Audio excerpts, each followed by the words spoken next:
अस्सलाम वालेकुम दोस्तों, अरशद अमान होमी स्टूडियोज़ में आपको खुश आमदीद कहते हैं। हमें अक्सर क्लाइंट कांटेक्ट कर रहे होते हैं कि हमने रेंटल इनकम के पर्पज़ के लिए इन्वेस्टमेंट करनी है। उनमें कुछ लोकल पाकिस्तान से क्लाइंट्स होते हैं जो प्राइवेट सेक्टर में काम कर रहे होती हैं, और ज़ाहिर है प्राइवेट सेक्टर में जब आप काम करते हैं तो वहाँ पे रिटायरमेंट के बाद आपकी पेंशन नहीं होती, तो लोग अपने पैसिव इनकम के लिए कहीं ना कहीं कोई इन्वेस्टमेंट अपॉर्चुनिटी देख रहे होते हैं, जहाँ पे अगर वो ओल्ड एज में चाहते हैं तो एक सोर्स ऑफ इनकम उनका बना रहे, उनकी परेशानी ना रहे कि आपके किचन किस तरह से चलेगा। इसी तरह से ओवरसीज़ पाकिस्तानीज़ जो एक सर्टेन एज लिमिट तक पाकिस्तान से बाहर काम करते हैं और उसके बाद वो पाकिस्तान मूव होना चाह रहे होते हैं, और उनकी ख्वाहिश होती है कि हम कहीं ऐसी जगहों पे इन्वेस्टमेंट करें कि हमें इतनी इनकम आती रहे कि हमें किचन के एक्सपेंसेस चलते रहें और अच्छी रेंटल इनकम आए, ताकि जब हम पाकिस्तान वापस पहुँचे तो हमें कोई दिक्कत ना हो किसी तरह से उस इन्वायरमेंट में सेट होने के लिए। तो हमें इस तरह के क्लाइंट्स की जब रेंटल की रिक्वायरमेंट आती हैं तो यहाँ पाकिस्तान में मार्केटिंग कैंपेन इतनी ज़्यादा चल रही होती हैं, प्रोजेक्ट इतने ज़्यादा हैं। अभी तो सोशल मीडिया के थ्रू आपके टाइम लाइन पे काफ़ी प्रोजेक्ट आ रहे होते हैं, और पाकिस्तान में इवन और पाकिस्तान से बाहर बैठे हुए क्लाइंट को अंदाज़ा नहीं हो पाता कि कौन सा प्रोजेक्ट रेंटल इनकम के लिए बेहतर है। तो आज ये वीडियो हम इसी टॉपिक पे बनाने जा रही हैं कि अगर आप रेंटल प्रॉपर्टी देख रहे हैं जिसमें आप पैसिव इनकम देखना चाह रहे हैं तो आपको किस तरह की प्रॉपर्टी देखनी चाहिए। पहला पॉइंट जो है वो ये है कि आप लोकेशन देखें कि वो जो प्रॉपर्टी आ रही है उसकी लोकेशन क्या है। दूसरा पॉइंट, उसका साइज़ देखें, प्रोजेक्ट का साइज़ कितना है। मसलन अगर बहुत बड़ा साइज़ होगा तो उसे बहुत टाइम लग जाएगा डिलीवर होने में। आपको इंस्टॉलमेंट पे तो वो प्रॉपर्टी मिल जाएगी, लेकिन अगर आपको 4 से 5 साल, 5 से 8 साल, 10 साल का इंतज़ार करना पड़े तो उसका कोई फ़ायदा नहीं होगा।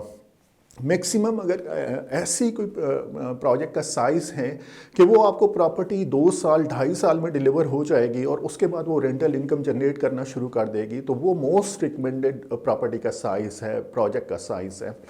उसके बाद आप ज़ाहिर है हर बंदे के अपना कैश फ्लो होता है, कुछ लोग कैश पेमेंट करना चाह रहे होते हैं, कुछ लोग इंस्टॉलमेंट देखना चाह रहे होते हैं। तो इंस्टॉलमेंट में भी ऐसे प्रोजेक्ट में जाएं जो प्रोजेक्ट आपको 2 या 2.5 साल में डिलीवर हो जाए और रेंटल इनकम उसकी आनी शुरू हो जाए। उसके बाद थर्ड पॉइंट जो बहुत अहम पॉइंट होता है वो ये है कि आपने रेंटल इनकम देखनी है कि ये प्रोजेक्ट जब कंप्लीट हो जाएगा तो यहाँ रेंटल इनकम कितनी होगी। कमर्शियल में जब आप इन्वेस्टमेंट कर रही होती हैं तो आपने कमर्शियल की इर्द गिर्द की आबादी को देखना होता है कि उसके इर्द गिर्द पॉपुलेशन कितनी है। जितनी ज़्यादा पॉपुलेशन होगी उतना उस कमर्शियल की वर्थ बढ़ेगी। अगर वो पॉपुलेटेड एरिया में आ रहा है तो वो बहुत बेस्ट प्रोजेक्ट हो सकता है।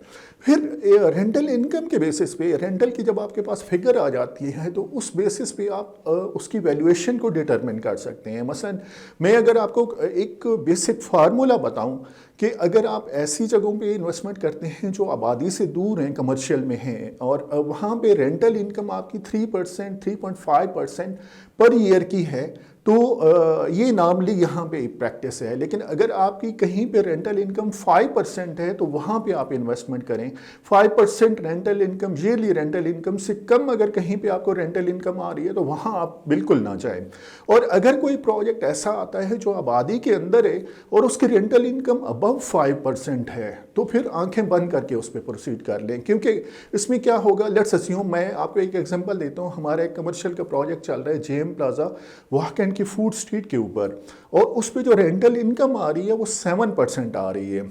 अब ये 7% जो बेसिक क्राइटेरिया मैंने आपको बताया कि 5% है एक एवरेज रेंटल इनकम, तो अगर आपको अबव 5 आ रही है तो आंखें बंद करके ऐसे प्रोजेक्ट पे प्रोसीड कर लें, उसमें शामिल हो जाएं। उसके बाद नेक्स्ट क्या होता है कि हर साल जो आपके रेंट के एग्रीमेंट होते हैं उस एग्रीमेंट के बेसिस पे आपके रेंटल की इंक्रीज होती है 10% हर साल।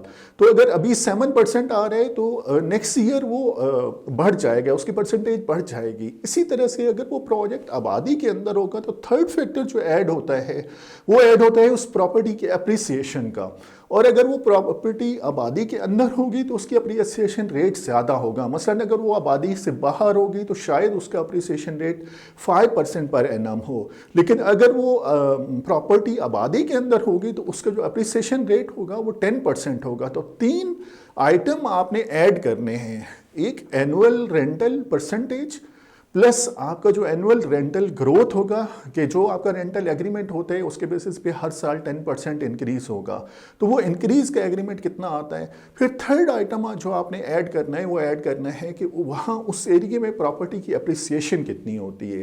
तो अगर मैं एक एग्जांपल आपको दूं कि हमारा जो जेएम प्लाजा का प्रोजेक्ट है, यहाँ पे 7% रेंटल इनकम है, 10% एग्रीमेंट जो एनुअल रेंटल इंक्रीज होगा, और 10% और अबव 10% इसकी अप्रिसिएशन आएगी इंशाल्लाह प्रॉपर्टी की।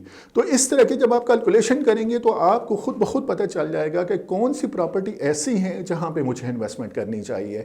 हम कोशिश करती हैं आपके लिए वैल्यूएबल कंटेंट शेयर करें, ऐसे कंटेंट जिनके बेसिस पे आप बेहतर से बेहतर इन्वेस्टमेंट कर सकें। Keep in touch. Thank you so much.